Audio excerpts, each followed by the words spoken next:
Hello friends, welcome back to my channel Seema space 5। So friends, जैसे कि मैं अपनी प्रीवियस वीडियोस में भी बता चुकी हूँ कि मैं पहले बनाती थी फैमिली व्लॉग्स और ट्रैवल व्लॉग्स, और अब चल रही है मेरी सेकंड प्रेगनेंसी, तो मैं बना रही हूँ प्रेगनेंसी व्लॉग्स, जिसे आप लोग काफी ज्यादा पसंद भी कर रहे हैं, तो thank you so much for that. और आज की वीडियो भी बहुत इंपॉर्टेंट और बहुत इंटरेस्टिंग होने वाली है, जो काफी सारी वुमेन्स के लिए काफी हेल्पफुल रहेगी। सो फ्रेंड्स, नोजिया और वॉमिटिंग से तो हम सभी लोग प्रेगनेंसी में जूझते हैं, और ये मैक्सिमम लेडीज को होती ही होती है, किसी को कम टाइम के लिए, किसी को ज्यादा टाइम के लिए। अगर मैं बात करूं मेरी पहली प्रेगनेंसी में, तो मेरी बेटी के टाइम पे मुझे नोजिया था, वॉमिट मुझे तब भी नहीं थी, तब भी मुझे once in a blue moon करनी पड़ती थी क्योंकि मेरा जी खराब हो जाता था। लेकिन मुझे नोजिया मेरी बेटी के टाइम पे 3 महीने थी। लेकिन इसमें एक गुड पार्ट ये था कि 3 महीने की मेरे नोजिया में मैंने कभी टैबलेट नहीं ली, मुझे इतनी प्रॉब्लम कभी महसूस नहीं हुई। लेकिन मेरी जो ये वाली प्रेगनेंसी है, जो मेरी सेकंड प्रेगनेंसी है, इसमें मैं डे 1 से ही टैबलेट ले रही हूँ नोजिया की, क्योंकि मुझे बहुत ज़्यादा, अगर मैं टैबलेट नहीं लेती हूँ तो मेरा पूरा दिन खराब जाता है, कुछ करने का मन नहीं करता, जी पूरे दिन खराब रहता है। तो इस प्रेगनेंसी में मुझे बहुत ज़्यादा नोजिया की प्रॉब्लम है। वॉमिटिंग का सेम है, मुझे ज़्यादा वॉमिटिंग नहीं हो रही है। वो वही होता है कि मुझे बहुत बस ऐसा लगता है कि मुझे वॉमिटिंग कर लेनी चाहिए, मुझे वॉमिट कर लेनी चाहिए खुद से, तभी मैं अगला मील ले पाऊंगी। तो इस वजह से मैं खुद कर लेती हूँ, अदरवाइज तो मुझे बहुत ज़्यादा मेरा जी खराब रहता है। तो अब मेरी प्रेगनेंसी को अभी 6ठा महीना स्टार्ट हो चुका है, और पिछले 5 महीने मैं वॉमिटिंग को लेके रही हूँ, कंसर्न रही हूँ, और इस चीज़ की वजह से मुझे परेशानी भी हुई है। इनफैक्ट इस बार तो मैं टैबलेट, मैंने आपको बताया टैबलेट मैं ले रही हूँ, और ये टैबलेट्स मैं ले रही हूँ, सब लोग के डॉक्टर जो उनको प्रिस्क्राइब करते हैं वो लेते हैं। वोमिब्यून इस टैबलेट का नाम है। इसका फायदा नहीं है, क्योंकि आप लोगों को जो आपके डॉक्टर बोलेंगे आपको वही लेनी होगी टैबलेट, पर मैं बता देती हूँ कि ये दिन में 2 बार ली जाती है, तो ये वाली टैबलेट मैं लेती हूँ। लेकिन सच बताऊं तो इस टैबलेट को लेने के बाद भी मेरा जी खराब रहता है, और मैं काफ़ी ज़्यादा परेशान हो गई थी, और मैं ज़्यादा टैबलेट लेना भी नहीं चाह रही थी। तो मैंने अपने डॉक्टर को बोला कि कुछ तो इसका सोल्यूशन होगा। सो मेरे डॉक्टर ने जो मुझे ये एक रूटीन प्रिस्क्राइब किया, जो एक मुझे डाइट प्रिस्क्राइब की, तो उससे मुझे इंस्टेंटली 90 to 95% इफेक्ट मिला।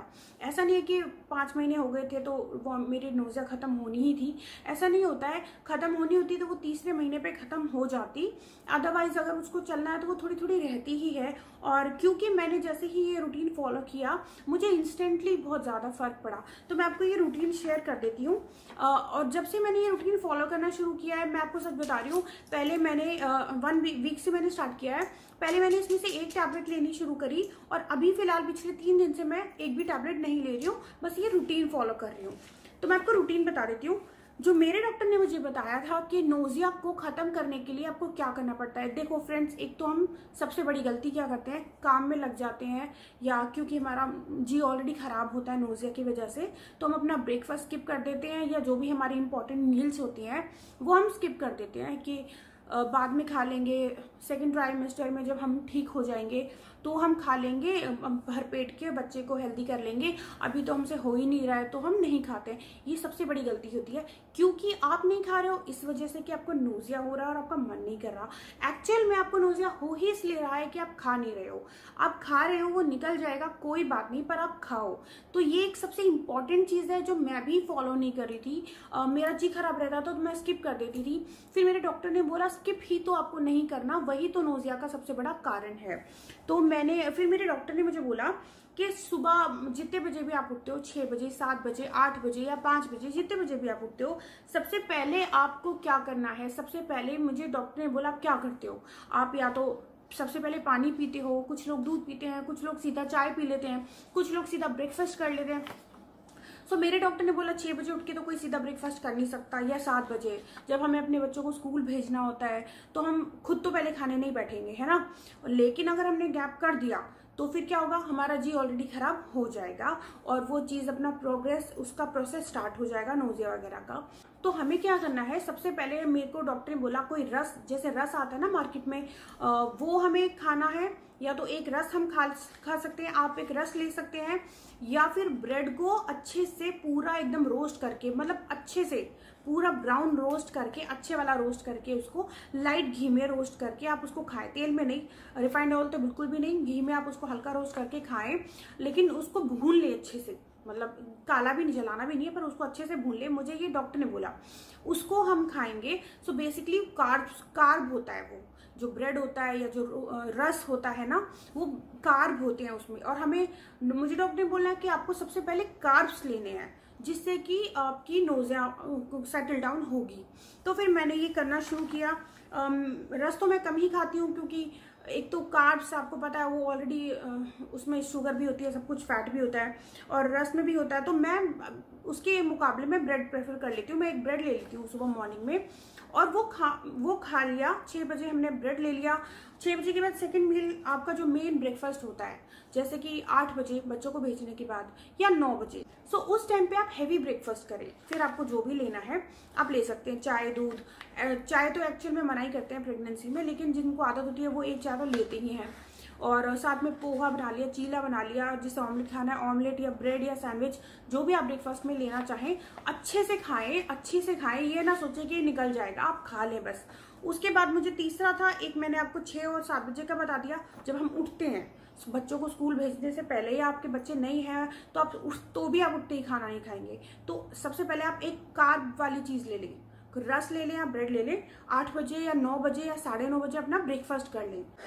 फिर 11 या 11:30 के आसपास आप फ्रूट्स खा सकते हैं, क्योंकि जो फ्रूट्स की जो गुडनेस होती है वो हमें इवनिंग में नहीं मिलती है, तो हमें वो मॉर्निंग में ही खाना चाहिए। तो आप 11 से 11:30 के बीच में जो आपका ब्रेकफास्ट के बाद वाला टाइम होता है ना, जो आपको लाइट स्नैक चाहिए होता है, तब आप फ्रूट्स खा सकते हैं। आप नट्स खा सकते हैं, जिसमें आप कैश्यू नट्स 1-2 लें, और बादाम लें, और अखरोट लें, और किशमिश लें, और अंजीर।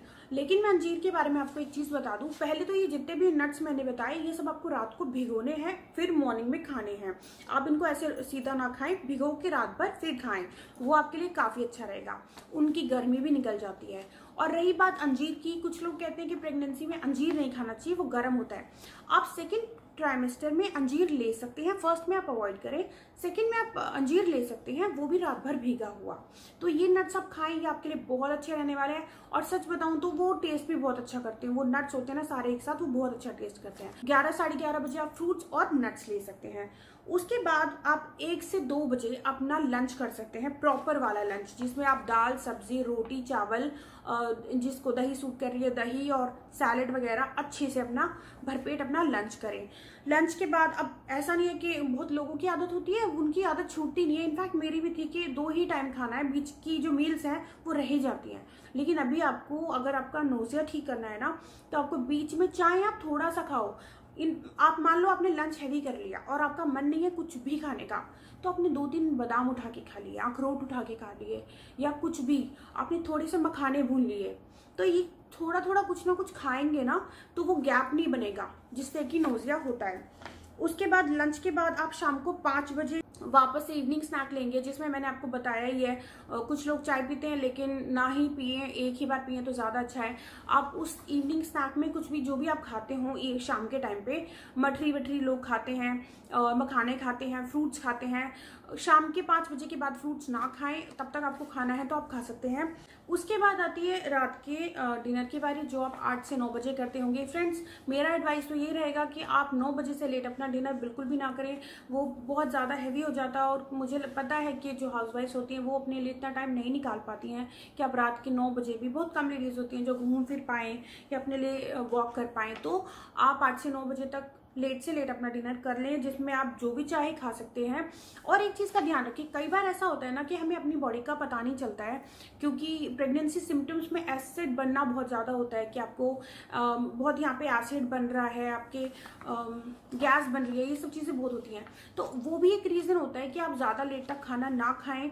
और आपको अगर ऐसा लगता है जैसे कि आप इवनिंग में आप लंच में कर्ड खा लेंगे तो ठीक है, लेकिन आप बहुत सारे लोग, मेरे खुद के साथ है, मैं पहले बहुत कर्ड खाती थी, अब मैं डिनर में कर्ड खाती हूँ तो मुझे एसिडिटी बन जाती है, क्योंकि वो खट्टी होती है और ठंडी भी होती है, तो वो मेरे को सूट नहीं करती दही। बाकी सबका अपना होता है, कौन सी दाल आपको सूट कर रही है, कौन सी नहीं हो रही है। तो आप डिनर प्रॉपर्ली ले लें और अगले दिन से वही सेम रूटीन आप फॉलो करें। सुबह उठें, घर वालों को जो देना है, जो करना है वो आप करें, लेकिन सबसे पहले आप एक रोस्टेड ब्रेड खा लें या रस खा लें, या कोई भी कार्ब वाली चीज़, और कोई कार्ब वाली चीज़ आप खा सकते हैं तो वो खा लें, पर खाली पेट आप बिल्कुल भी ना रहें। और एक और इम्पॉर्टेंट बात ये है कि बहुत लेडीज को, हम सबको आदत होती है हम सुबह उठ के पानी पीते हैं, ये बहुत अच्छी आदत है। लेकिन क्या आप जानते हैं कि कई बार हम ज्यादा पानी पी लेते हैं सुबह उठ के, ये सोच के कि ये हमारे लिए हेल्दी है, हमारे रूटीन के लिए हेल्दी है, लेकिन ये भी नोजिया का एक कारण है कि आप खाली पेट अगर आपने ग्लास भर के पानी पी लिया तो आपको तुरंत आपका जी खराब हो जाएगा, या आपको वॉमिट हो जाएगी, या आपका पूरा जी खराब हो जाएगा, जी मचलाने लग जाएगा। तो अभी के टाइम पे, प्रेगनेंसी के टाइम पे ये सबके साथ नहीं होता है, लेकिन बहुतों के साथ होता है। इनफैक्ट मैंने भी ये रियलाइज किया, मैं उठ के, मेरे को पानी पीने की आदत है, तो मैंने उठ के जब पानी पिया, वो पानी 15 मिनट भी नहीं टिका, मुझे लगता रहा कि निकलने वाला। फाइनली मुझे वॉमिटिंग हो गई। बाद में मुझे मेरे डॉक्टर के थ्रू ये पता चला कि हमें डायरेक्ट पानी अभी नहीं पीना है, डायरेक्ट हमें कुछ सॉलिड फूड खाना है, वो भी जिसमें कार्बोहाइड्रेट्स हो, वो वाला। सो फ्रेंड्स, ये मेरा रूटीन मैंने आपके साथ शेयर कर दिया, और मैं डेफिनेटली बोल रही हूँ कि अगर आप ये रूटीन फॉलो करेंगे, अगर आप नोजिया से बहुत परेशान हैं और अगर आप ये रूटीन फॉलो करेंगे तो डेफिनेटली आपको आपकी नोजिया में बहुत रिलीफ मिलने वाला है।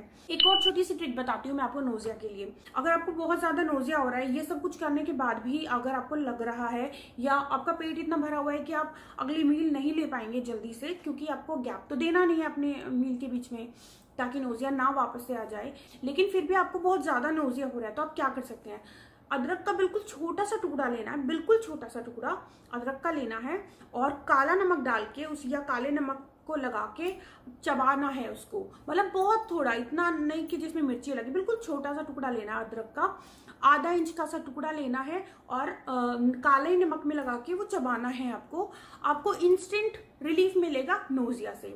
अभी इसमें कुछ लोग बोलेंगे कि अदरक नहीं लेनी चाहिए, वो गर्म होती है। नहीं, ऐसा कुछ नहीं होता है, एक्सेस अमाउंट में ली हुई गर्म चीजें आपको नुकसान करती हैं। अदरक, कुछ लोग हैं जिनको अदरक वाली चाय इतनी पसंद होती है कि वो प्रेगनेंसी में भी अदरक नहीं छोड़ पाते, तो इसका मतलब ये नहीं होता है कि उनको दिक्कत आ जाती है या कुछ होता है। आप गलत तरीके से कोई भी चीज खाएंगे तो वो नुकसानदायक होगी, नहीं तो नहीं होगी। और ये मैं खुद से नहीं बोल रही हूँ, डॉक्टर से प्रिस्क्राइब्ड बोल रही हूँ। लेकिन ये सब चीजें, अदरक वाली बात हुई, अंजीर वाली बात हुई, ये आप तभी ट्राई करें अगर आपकी प्रेगनेंसी में पहले से कोई कॉम्प्लिकेशन नहीं है। अगर आपकी प्रेगनेंसी में पहले से कॉम्प्लिकेशंस हैं या पहले कोई हिस्ट्री रही है मिसकैरेज वगैरह की, तो फिर आप अपने डॉक्टर से कंसल्ट करके ही आपको जो भी लेना है वो ले। जैसे कि मेरी कोई मिसकैरेज की कोई हिस्ट्री नहीं है, मेरी पहली प्रेगनेंसी भी बिल्कुल स्मूथ थी और ये वाली भी टचवुड बिल्कुल स्मूथ है, लेकिन उसके बाद भी मुझे कुछ लेना होता है तो मैं एक बार डॉक्टर को जरूर बता देती हूँ कि क्या मैं ये ले सकती हूँ। सो इसी तरह आप भी अपने डॉक्टर से पूछ सकते हैं इस बारे में। तो ये मुझे ऐसा लगता है, मेरे को तो मेरे डॉक्टर जो भी बताते हैं और मुझे वो हेल्पफुल लगता है तो मैं आप लोगों के साथ तुरंत शेयर कर देती हूँ। और ये वीडियो भी मुझे लगता है काफी लंबा हो गया बात करने के चक्कर में, तो इस वीडियो को यहीं पे एंड करते हैं, अगले वीडियो में मिलते हैं। Till then bye, take care.